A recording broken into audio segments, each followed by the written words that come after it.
स्वच्छ स्फटिक कुड्येषु महामारकतेषु च रत्न प्रदीपा आभान्ति ललना रत्न संयुता ग्रहोद्यानं कुसुमिते रम्यं बाह्यमरद्रुमेः पूजद्विहङ्गमिथुनं गायन् मतमधुव्रतं यत्न प्रविष्टमात्मानं विबुधानुचरा जगुः वाप्यात्मुत्पल्लगन्धिन्यां कर्दमेनोपलालितम्।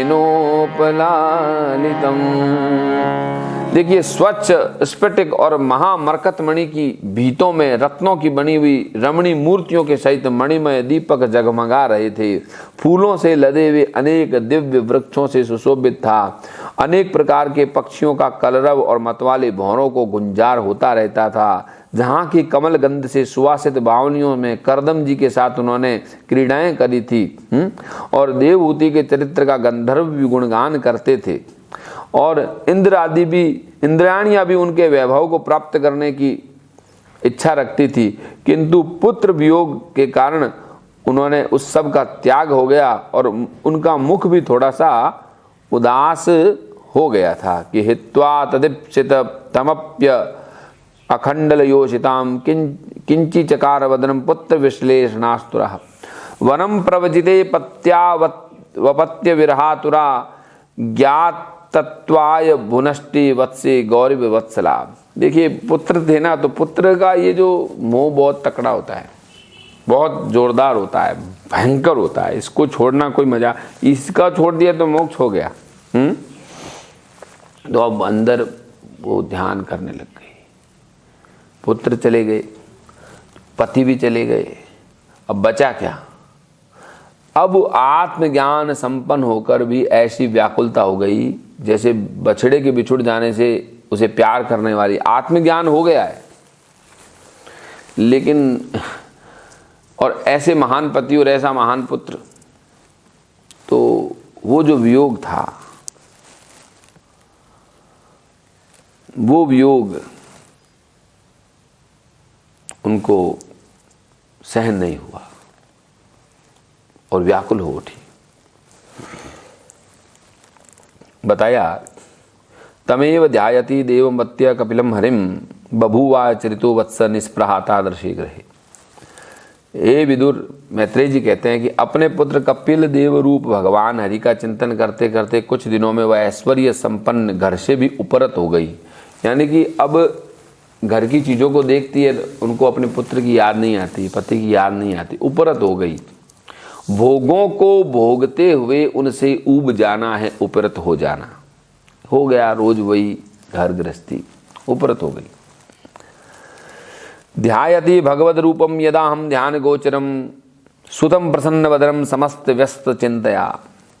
अब वो क्या है कि फिर अब कपिल देव जी के ध्यान करने लगी, उनके स्वरूप का ध्यान करने लग गई, एक एक अवयव का ध्यान करने लगी और समग्र रूप का चिंतन करने लगी और ध्यान में तत्पर हो गई। भक्ति प्रवाह योगेन वैराग्येन बलीयसा युक्तानुष्ठान जातेन ज्ञानेन ब्रह्म हेतुना। अब जब अपने घर काम धंधों से उपरत हो गई, अपने पुत्र का ध्यान करने लग गई, तो अब बताते हैं कि भगवद भक्ति के कारण उनको प्रबल वैराग्य हो गया और कर्मों के अनुष्ठान से उत्पन्न हुए ब्रह्म साक्षात्कार कराने वाले ज्ञान द्वारा चित्त भी शुद्ध हो गया उनका। विशुद्धेन तदात्मान आत्मानां विश्वतो मुखम स्वानुभूत्या तिरोभूत माया गुण विशेषणम। अब क्या हुआ कि उनका चित्त भी शुद्ध हो गया, सर्वव्यापक आत्मा के ध्यान में मग्न हो गई और अपने स्वरूप के प्रकाश से माया जनित आवरण को दूर। पहले तो प्रकाश कहाँ से आया? जो श्रवण किया उस शब्द से प्रकाश आया। फिर प्रकाश कहाँ से आया? जिनसे ज्ञान लिया उनका चिंतन करके वहां से प्रकाश आया। अब जब वो प्रकाश क्यों आया, तो उस प्रकाश से हमारा चित्त है वो क्लेश रहित हो गया, यानी क्लेश खत्म हो गया। अब हमारा चित्त भी शुद्ध हो गया। अब अपना ही प्रकाश है, अब दूसरे के प्रकाश का अवलंब नहीं है, अब माँ के भीतर अपना प्रकाश प्रकट हो गया। ऐसा ये बताया कि इस प्रकार अपने स्वरूप के प्रकाश से, अब जब अपने स्वरूप का प्रकाश आया तो माया, यहाँ से माया का आवरण दूर हो गया। माया का आवरण दूर होने के लिए अपने प्रकाश की जरूरत पड़ेगी। बाहर से जो प्रकाश है उससे माया दूर तो होती है, जैसे कथा के अंदर माया नहीं होती, शमशान में माया नहीं होती, और कोई बीमार हो जाता है तब भी माया नहीं होती। लेकिन ऐसा गरुड़ पुराण में और शास्त्रों में कई बार आया है कि ये कुछ ऐसी जगह होती हैं जहाँ पे आदमी को वैराग्य होता है, लेकिन वो टेम्परेरी होता है, वो मरकट होता है। जैसे बंदर एक डाली से दूसरी डाली और दूसरी डाली से तीसरी डाली, तो वो जो मरकट वैराग्य है उससे मुक्ति कब मिलती है? जब हमारे को हमारी ही सत्ता से प्रकाश की अनुभूति होने लग जाए। और वो कब होता है?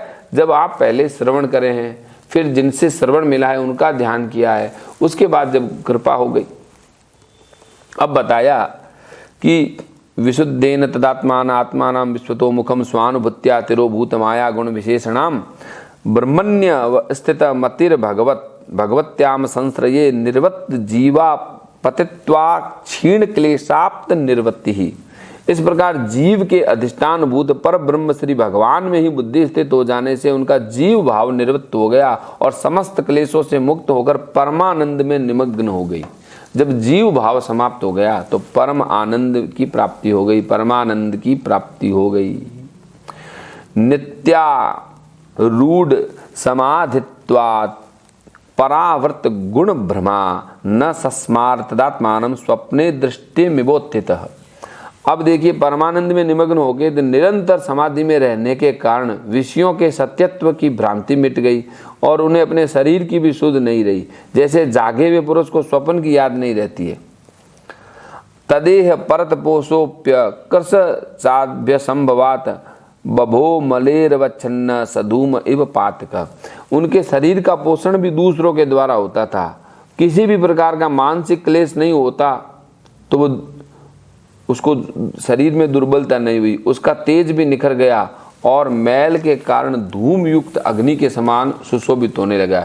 यानी कि वो ऐसे लगती थी जैसे अग्नि है और धुआं है, ऐसे दिखने लग गई थी। तपस्या इतनी हो गई थी, अग्नि है और साथ में धुआं भी है। शरीर पर मैल थी क्योंकि नहाती धोना कुछ नहीं, समाधि में स्थित है, लेकिन उसकी आत्मा का जो तेज है वो उसके अंदर ऐसा प्रकट होता था जैसे कोई अग्नि है और साथ में धुआं भी है। शरीर धुएं की भांति है और आत्मा अग्नि की भांति है, ऐसा उनको प्रतीत होने लगा। स्वांगम तपो योगमयम मुक्त केशम गतांबरम देव गुप्तम न बुबुदे वासुदेव प्रविष्ट भी। और बताया यहाँ पे कि उनके बाल बिथुर गए थे, बिखरे हुए थे, वस्त्र भी गिर गया। यानी कि भगवान में चित रहने के कारण उन्हें अपने तपो योग में शरीर की सुधि नहीं रही, केवल प्रारब्ध उसकी रक्षा करता था। देखो, जिंदा तो पेड़ पौधे भी रहते हैं, कहीं नौकरी नहीं करते, प्रारब्ध उनको जिंदा रखे हैं। इसलिए प्रारब्ध की समझिए, पहले रचा प्रारब्ध फिर रचा शरीर, ऐसा बोलते हैं। पहले प्रारब्ध बना फिर शरीर बना। और क्या हुआ? एवं सा कपिलोक्तेन मार्गेणाचिरत परम आत्मानं ब्रह्म निर्माणम भगवंतमवापः। अब कहते हैं कि इस प्रकार देवहूति ने कपिल देव जी के बताए हुए मार्ग द्वारा थोड़े ही समय में नित्य युक्त परमात्मा रूप भगवान को प्राप्त कर लिया।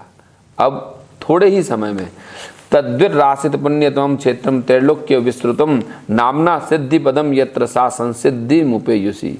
बताते हैं कि जिस स्थान पर उन्हें सिद्धि प्राप्त हुई थी वह परम क्षेत्र त्रिलोकी में सिद्ध पद के नाम से विख्यात हुआ। जिस जगह पे उनको यह ज्ञान प्राप्त हुआ था उस जगह का नाम हो गया सिद्ध पद। आजकल वो स्थान हमारे भारत में गुजरात में सिद्धपुर कहलाता है। अब अहमदाबाद से पहले सिद्धपुर, और शास्त्रों में उस स्थान को सिद्धपदी कहा गया है। और तस्यास्तद्योग विद्युत मात्सर्य मत्स्य भूतसरितः स्त्रोतसाम प्रवराम सौम्यम सिद्धिदा सिद्ध सेविता कपिलोपि महायोगी भगवान पितुराश्रमाद मात्रम समनुगाप्य प्रागुदिचिम दिशोम यो। अब ये तो मुक्त हो गई। विदुर जी सुनिए इस बात को कि योग साधन के द्वारा उनके शरीर के सारे देहिक मल दूर हो गए थे। वो एक नदी के रूप में परिणत हो गई, जो सिद्ध गणों से सेवित है और सब प्रकार की सिद्धियां देती है। यानी अब वे स्वयं एक नदी बन गई। संत सरोवर, संत क्या होता है? सरोवर की भांति होता है। और उसमें कौन आते हैं? मान सरोवर के हंस। संतों के पास मान सरोवर के हंस आते हैं और वे आकर के क्या करते हैं? अपना ब्रह्म स्वरूप का आनंद लेते हैं। और ये जो देवी अगर तपस्या करती है तो बोलते नदी हो जाती है।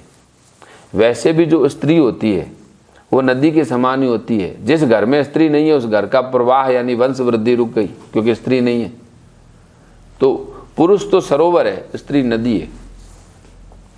वो तो ये जब संत बन गई तो वो कहते खुद पवित्र हुई तो संसार को पवित्र करने वाली बन गई।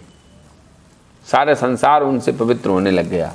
और सिद्धश्चारण गंधर्वे भी मुनि विप्सा सरोगणे स्तूयमाना समुद्रेण दत्ताहरण निकेतना। अब कपिल देव जी भी माता से आज्ञा लेने के बाद ईशान कांड में चले गए। समुद्र ने वहां पर उनका पूजन किया और आस्ते योगम समास्थाय सांख्येचार्य भिष्टतः त्रयाणामपि लोकानाम उपशांते समाहित।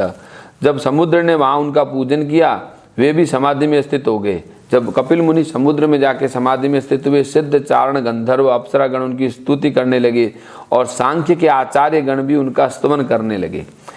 एतन निगदितम तात्यत पृष्ठोहम तवानग कपिलश्च च संवादो देवहत्याश्च पावन। इस प्रकार कहते हैं कि यह इदम शृणोति यो अभितिते कपिल मुनेर तमात्म योग गुह्यम भगवती कृतधि सुपर्णकेता वपुलभते भगवत पदारविंदम।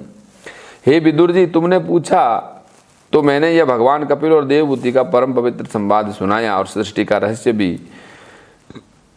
यह कपिल देव जी का जो अध्यात्म योग का गूढ़ रहस्य है, जो इसका सुनता है या वर्णन करता है, वह गरुड़ ध्वज भगवान की कृपा से युक्त होकर के शीघ्र ही भगवान के चरणारविंदों को प्राप्त कर लेता है। इस प्रकार ये जो तीसरा स्कंद है वहीं पे विराम लेता है। हरि ओम तत्सत, हरि ओम तत्सत। इसमें क्या नहीं था? सब कुछ था। अष्टांग योग था, भक्ति का मर्म था, काल की गति थी, गर्भ के अंदर जो जीव होता है वो भी, उसकी स्थिति के बारे में भी बताया। 33 अध्यायों के अंदर ही मतलब आपने क्या नहीं समझ लिया। श्रीमद् भागवत की यही विशेषता है कि बार बार भिन्न भिन्न प्रकार की जो स्थिति वाले जो जीव हैं उनके कल्याण के लिए कभी भक्ति योग, कभी ज्ञान योग, कभी निर्गुण ब्रह्म, कभी सगुण ब्रह्म का उपदेश बताया। लेकिन ये जो पहली मुक्ति है श्रीमद् भागवत में वो एक माता की है और वो भी पुत्र के द्वारा दिए गए ज्ञान से। यानी कि घर में जो स्त्री होती है कभी कभी बोलती है बेटा भी छोड़ गया, पति भी छोड़ गया। तो यहाँ पे ये बताया है कि यदि आपने अपने पुत्र में अच्छे संस्कार दिए हैं तो वो माता को भी उस परम पद की प्राप्ति करा सकता है। हालांकि ये तो सतयुग की कथा है और यहाँ तो जो पुत्र रूप में आया है वो कौन है? वो भगवान है। लेकिन गरुड़ पुराण में भी बताया है, अन्य पुराणों में भी बताया कि पुत्रायति पुम नाम जो नरक से बचाता है वही पुत्र है। यानी जो आपको मोक्ष की तरफ लेके जाए वही असली पुत्र होता है। जो मोक्ष की तरफ नहीं लेके जा सकता वो पुत्र नहीं हो सकता। इसलिए श्रीमद् भागवत के 5वें स्कंद में आप आगे जाके सुनेंगे कि पुत्र पुत्र न शाता, गुरु गुरु न शाता, जननी जननी न शाता। वो रिश्तेदार है ही नहीं जो आपको मृत्यु से न बचा सके। रिश्तेदार तो वही है, आपका असली सगा तो वही है जो आपको काल रूपी पास से बचा सके, जो मृत्यु से मुक्त कर सके। और ये भागवत का ज्ञान एक एक श्लोक में हमको यही बताता है कि मरणासन्न व्यक्ति को क्या करना चाहिए, जिसकी मृत्यु होने वाली है उसको क्या करना चाहिए। तो ये तो सबकी बात है, जो आए हैं वो जाएंगे, जातस्य ही ध्रुवो मृत्यु ध्रुवो जन्म मृतस्य च। तो जब सबकी मृत्यु ही होनी है तो उनके लिए एक उपाय नहीं है, 18,000 बार बार एक ही उपाय बताया गया है एक ही समस्या के लिए कि आप मृत्यु आपका स्वभाव नहीं है, मोक्ष आपका स्वभाव है, अमरता आपका स्वभाव है, अमृत आपका स्वभाव है। तो ये यात्रा है अंधकार से प्रकाश की, मृत्यु से अमरता की। इसी के साथ फिर हम चतुर्थ स्कंद में आगे प्रवेश करेंगे भगवान की कृपा से। बोले दीप नारायण भगवान की जय। श्री वृंदावन बिहारी लाल की जय।